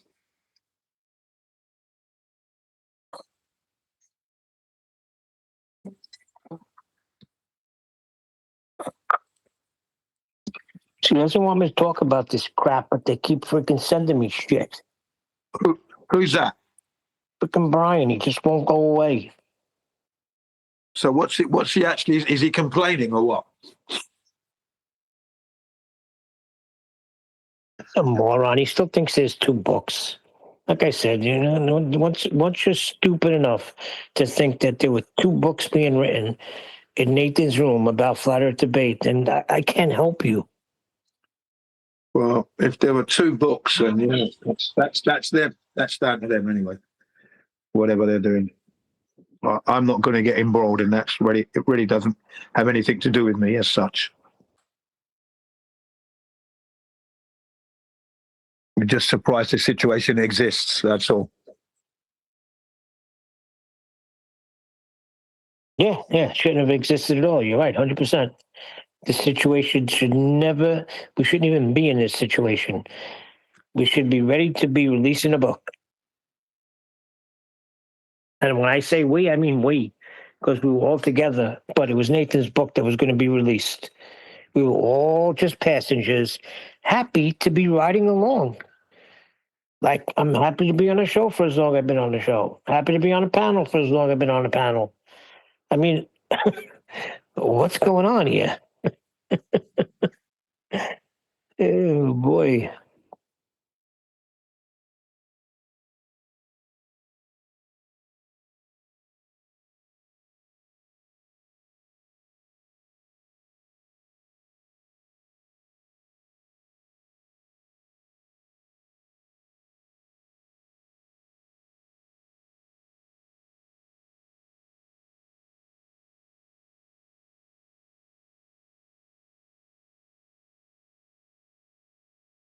Is Nathan back yet? I'm just on a phone call trying to find where the super glue is. I need to repair a mic. Okay. Yes, the old faithful Loctite Super Glue 3. Probably Loctite Super 220, Super Glue 21 now. That's old school. We are on the Gorilla Glue. Can't even say that. No. What do you mean Gorilla Glue? Crazy Glue is always the best. Nathan, when you were put on, when you got into Discord, who was that server made for? Did they make that room for you? Yes. So this freaking moron's telling me FED server was originally put together by Betty specifically for QE. Why, QE had something then? No. Yeah, so once again, Brian, you got the wrong information.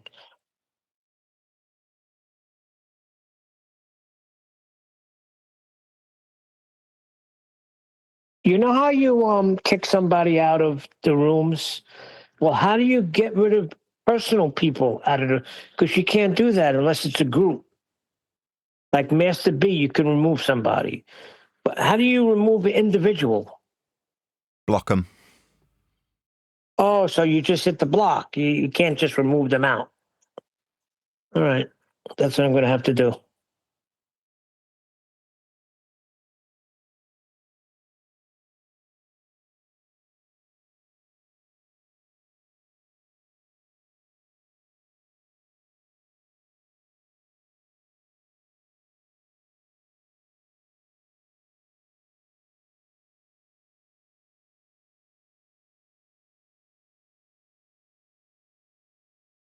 So we got to get Len in here so we can try to do that thing, that your vision of the new intro.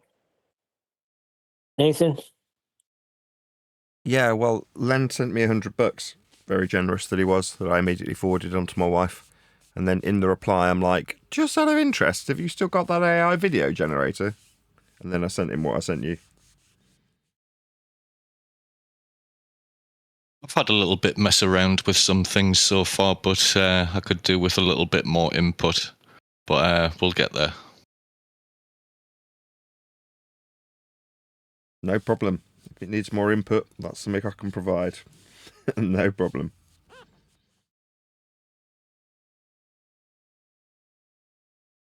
Would you like to hear it, what I'm talking about? Of course. So for the new intro for Flat Earth Debate, this is what I've got pictured. I'll put that. Oh, I thought I had it to hand and I haven't. Oh, here we go. Video starts with a whole bunch of men standing on a road with a theodolite and a meter stick wheel for measuring. Look around the road like they're surveying the road. A man walks from the foreground to the background with the meter wheel measuring the road as a camera zooms in on the wheel and the wheel turns into a globe. The camera backs away from the globe with the globe unfolding into a flat map. A compass gets thrown onto the flat map and the camera zooms in on the compass, which has a picture of a mountain on it. At the tippy top of the mountain there is a man with an astrolabe. From the astrolabe, two lines come out forming an angle to the stars, which we zoom up to and see the Flat Earth Debate logo. Yeah, I like it. I like it a lot. If you can get it to happen, that would be great.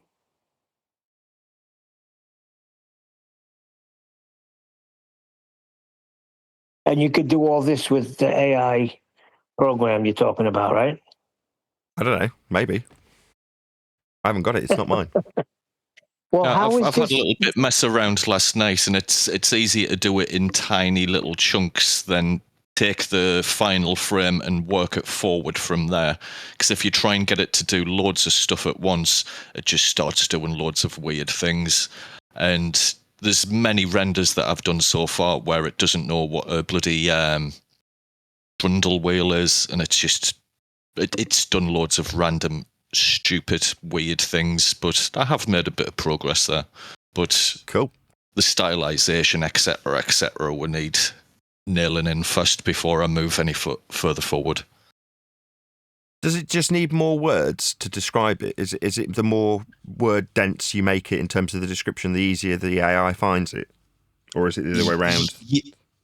The more colour you can add, the better, even down to camera movement, the specific type of camera, colour grading, time of day, blah-de-blah. Okay. No, As I much can do all that. detail as absolutely possible. No worries. I can pass that out. You can use the same prompt in the same model over and over again, and it'll keep giving you absolutely random things.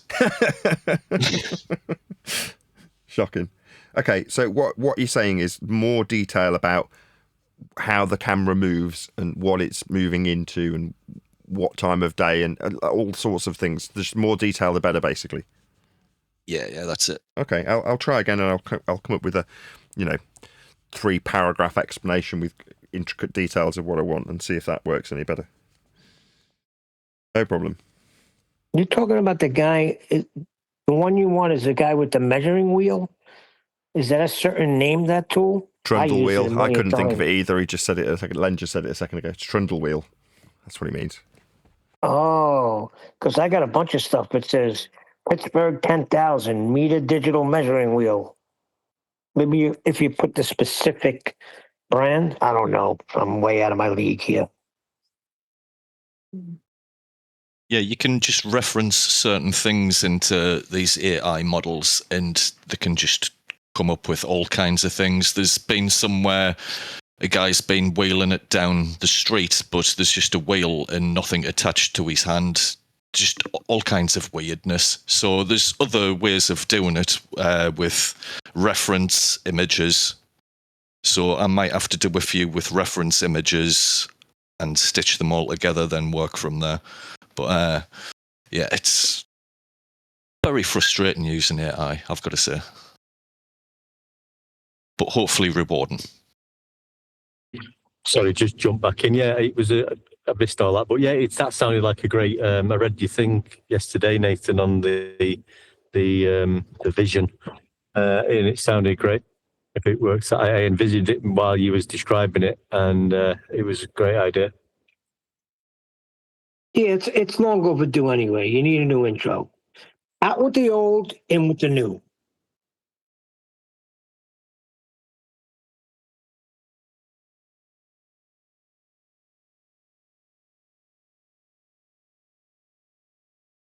But I think the music's got to stay the same.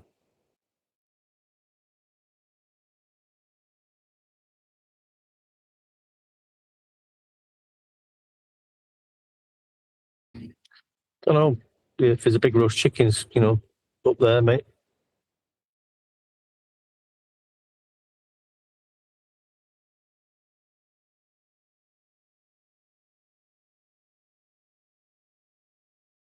Well, I would prefer to use that, actually. If there was a big roast chicken, I'd like that to be the theme song from now.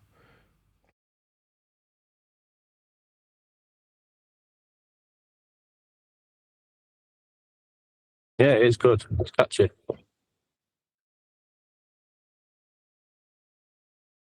I don't know. One deck may hit you with a copyright strike. Get out of it. You may want half.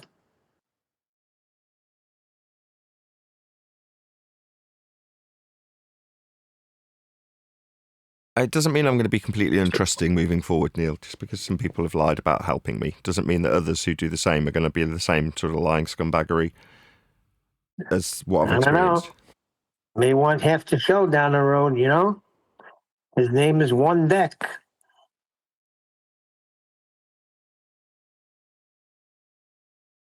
I'm joking.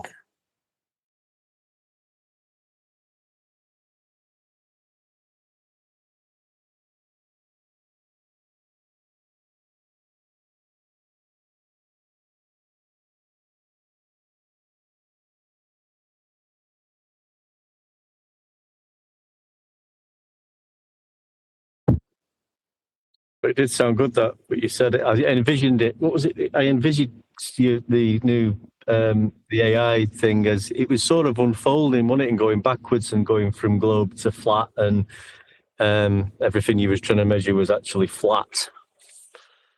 You can't get out of that, can you? Really?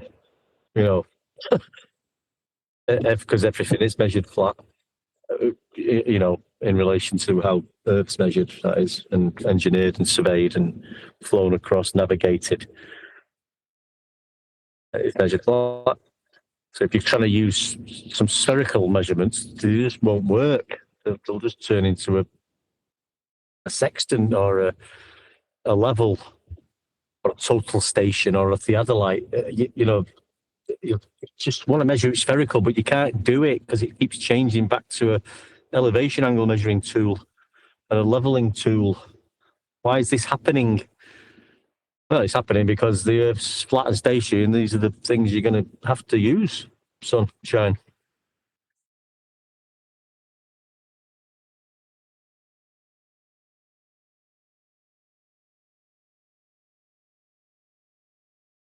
Yeah, that's kind of what I was going for. You've got the idea.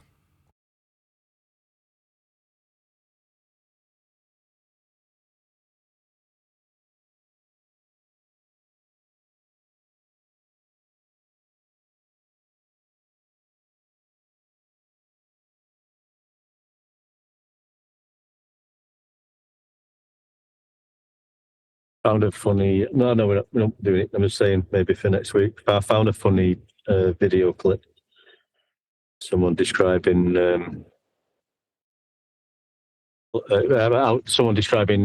latitude to and from the Polaris. Going through it in detail how it's done, and he's got the globe there, and he's explaining about the angle. The zenith, which is directly above your head, is 90-degree angle, and he's got the picture of the globe, and then he draws his little line on top of the globe because he's got to do that and to get the angle. Then he's describing, well, if you move further down the globe, obviously you're not at the zenith now, so the angle will be different to Polaris, and he draws another slanted line on top of the globe, on top of the dingleberry, and shows you that he's going through this, and I'm just laughing to myself as I watched it. So it probably would be a good one to go over just for a bit of comical, and just pointing out how this is how people are pointing things out, and they're having to put the horizontal plane on top of the globe in order to get the angle that they're talking about. The latitude measurements only works that way. It's funny. I'll save it for in the week. Cool.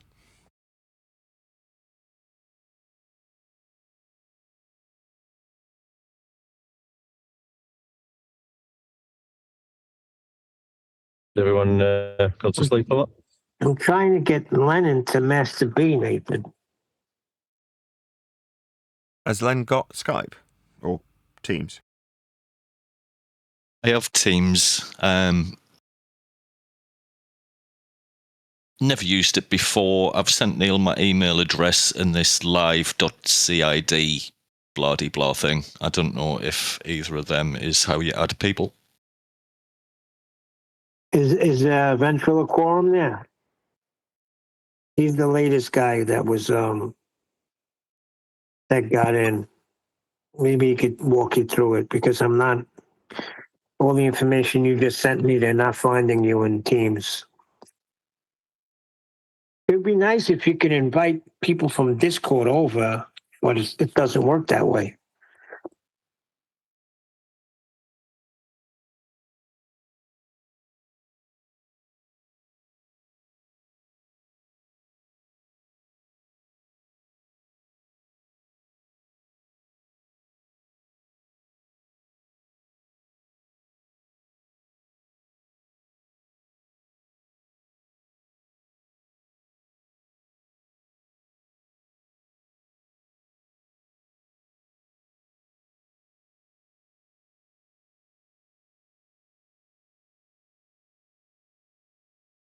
Actually, Cece was the latest one that got in.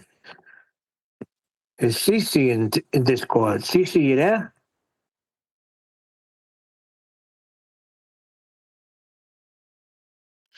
Neil, I've just searched for your name and found you. I've just sent a message. Okay, I see Teams. something. Give me a minute.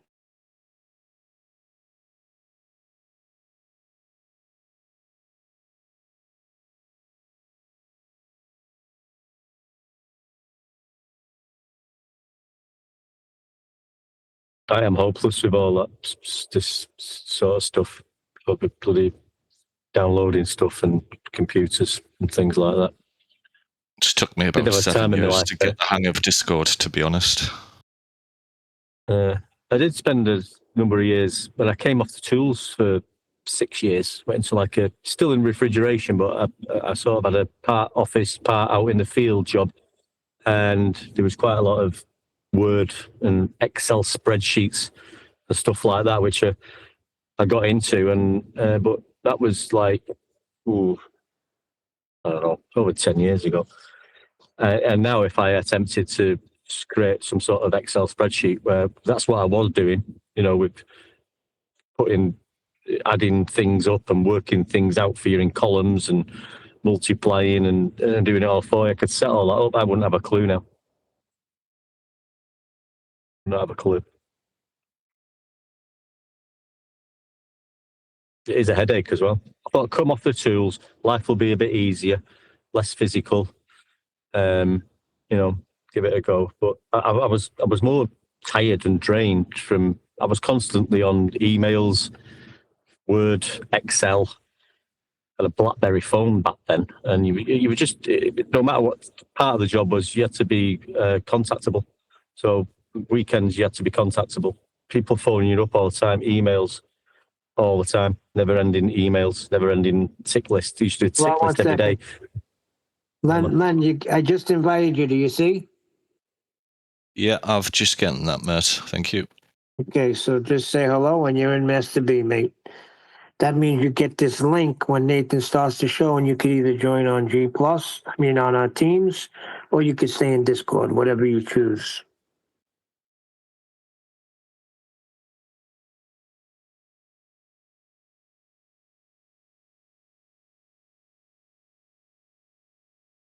Good afternoon, guys. Hey, George. Yes, George. Yeah, Yes, it nice is. one, George. How you doing? Hi, George. All good, all good.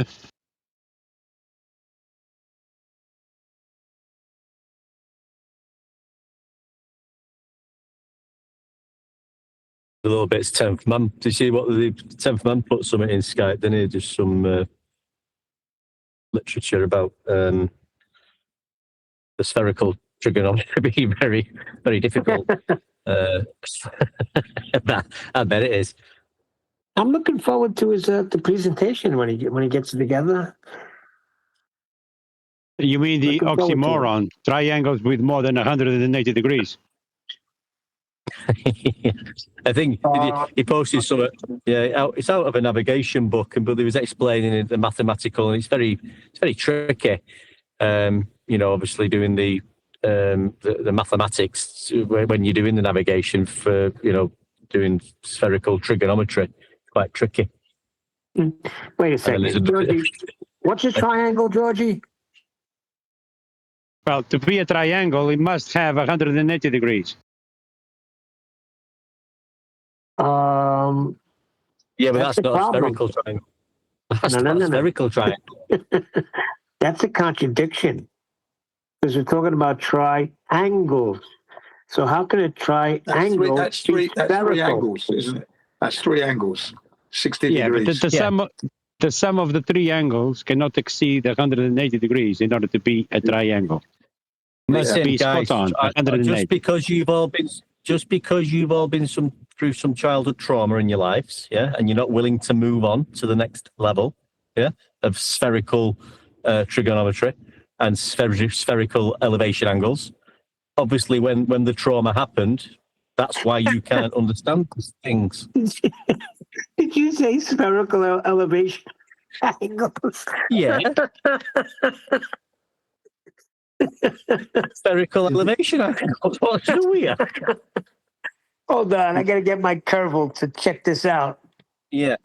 Did you Well, like my obviously, horizontal constant? One deck, horizontal constant, replacing gravitational constant that doesn't exist. Yeah. Jin, you coined that phrase. That's yours, Jin. Yeah, that's right. Like I said, I'm into it now. Don't worry. Jin, I've always been there with it, right? It's just that I personally will not be relinquishing all the other material that I have in my box that I value, because people's put time and effort in that I'm going to be using. But of course, I also coin new phrases as I go along. Now, it's the horizontal constant. Yeah. But if you think about it, Jin, we are constantly seeing the horizontal. Yeah, absolutely. Everywhere we turn to measure Earth, it's constantly coming from Horizontal. Yeah. I mean, I have a you're question, right there. though. You mean, How You many could- you could have right-angle a- triangles you need to have a sphere? 4. If there are No. right-angle triangles, you can have as many as you like. They'll never bend. They will never form a sphere. This was Never form a sphere, exactly. Brian Yeah. Muller and his triangles, to force the curve. What about the It just disco impl- ball? Hang on a minute. Just impose them onto the globe, and then they become spherical. Obviously. No. The disco ball. Come on, guys. You're around the 70s with the disco ball. All the little flat squares. You could Home attach them to Depot. a disco ball. There you go. It's the Home Depot ball, mate. D-Rose knows what I'm talking about. He knows all about Studio 54 back in the day. Yep. Used to be the spot. Everybody listen, I was a rocker. When disco came out, I was disco. I had my disco ball inside my car, hanging with my little Pepper, the Italian guy with the horns. We had the horns and the freaking Pepper hanging in the car. That was to ward off And all the black evil. light. And the black light. And one of the best films made, Saturday Night Fever.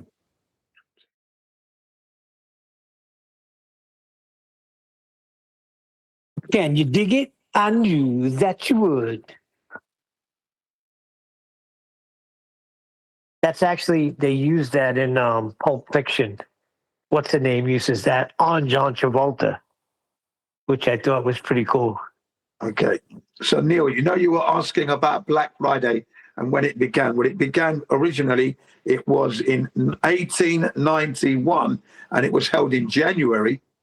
But the Black Friday that you're accustomed to now started in 1924, the Friday after Thanksgiving. So, No freaking way. yeah, 1924. How Wow. old was you then, Neil? I was born. But originally, the first Black Friday was held in January of 1891. I'm not talking about when Chocolate and Eli arrived on the scene. Yeah, and it's amazing how long it takes to get this information, because I had to go. I went through a few sites and it wasn't giving me the beginning, and I typed it in. When was it established? And and it's taken me like 30 minutes to get to this point, going through different sites because it wasn't giving. You ask a question, you even ask Siri just for the date. You don't even get a date. You get, this is what I found. I think, you lazy bastard, Siri. Siri's not giving me the service that I want. I just want the date. Well, if you pop it in Chat GPT, you can win a court case. Don't you know that? Yeah, I heard you say that earlier. Yeah, I've been saying to Siri, look, don't be lazy. Just give me the date, Siri. Hurry up. I'm sorry, I don't know what you mean. You know what I was thinking? I've been in this, even though it's not a debate anymore, what's called flat earth debate. I've been part of the show for a while. I think I could be a defense lawyer. Yeah.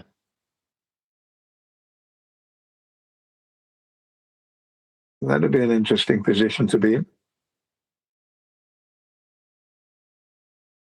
That would just be me being delusional, like to even think that I could just, because I argue points on YouTube and on Discord and on whatever your teams, that I could actually be a defense lawyer. No, you couldn't, because you'd have to have so much knowledge of law and cases.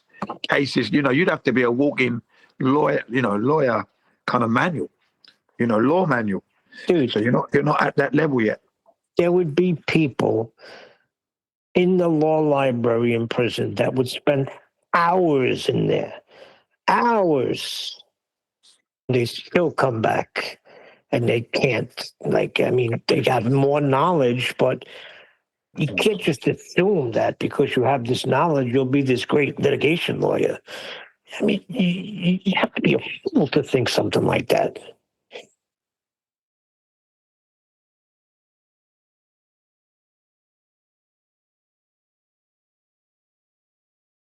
To defend a straw man, yeah?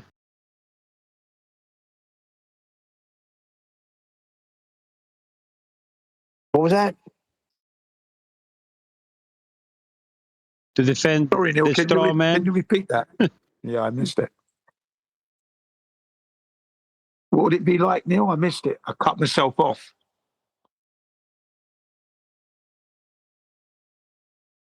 I'm getting a phone call. Okay, Oh, it just okay. went away. I'm just saying, you'd be a fool to think that you could be a great defense lawyer just because you argue points here. I mean, that's just stupid. Yeah, no, that's true. But the thing is, if you had lawyers coming in, you could hold them to their own standard, you see, and get them to realise that that's a fallacy, and then they'd because they're going to come in trying to defend the ball that doesn't exist, but using their standard, you could always bring them to reality quite easily. That's the beauty of it all. And in this arena, you can, but if you think because you're very good in this arena, and you could destroy boltards, just think that you could be a freaking litigation lawyer or defense lawyer. First of all, that's a whole different language there. It's a different ball There's game. there's terminologies. I'll give you one. Standing means something totally different in the court of law than it does when I'm telling you I'm standing. Certain words. Do you understand? Yeah, there's another one. Or stand under. That's the Yeah, legalese you definition. don't have of legal understanding. standing means that you don't have a legal right, you don't have a legal case, etc., etc. That's what they were saying. That's what they mean by that. Yeah, when someone has no standing, that means they ain't got a shot Yeah. legally.